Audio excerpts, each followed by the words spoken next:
Scotland has travelled a different road than the rest of the UK with respect to the governance of the NHS. We've avoided creeping privatisation. Do you think that's the right policy?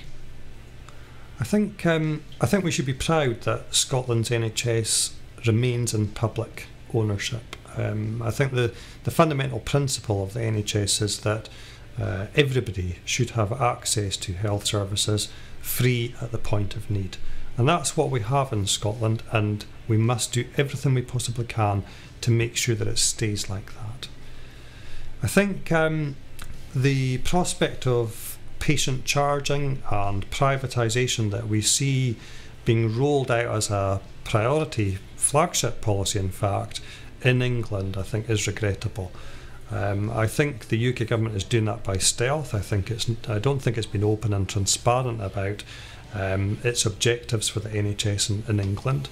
I think Michael Portillo has been very critical of the UK government and has said that if the public knew what the UK government is doing in England, they would be up in arms about the direction of travel for the NHS there. I think it's interesting that there's a movement now to, in the next parliamentary session at Westminster, have a parliamentary bill entitled the Reinstatement of the NHS. And that really is about getting the NHS in England back into public ownership, avoiding patient charging, avoiding privatisation, and making sure that the people of England can continue to be able to access health services free at the point of need. I think we're at a critical point in history here, a pivotal point in history. We see the NHS in Scotland going in one direction, which I would agree with and I would support. We see the NHS in England going in a completely different direction, a direction that would ultimately see the NHS look something much more like the medical service industry in the US, where nothing happens unless you've got health insurance. You cannot access services unless you can afford to pay for them. I don't think the people of England want that.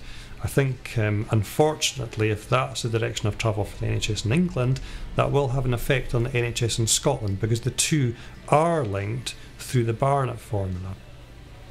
So if the budgets for the NHS in England are reduced, inevitably through the Barnett formula, the monies available to the NHS in Scotland will be reduced also.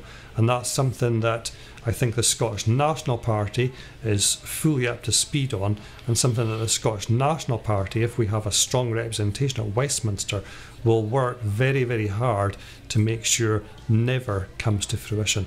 The NHS in Scotland has got to stay in public ownership.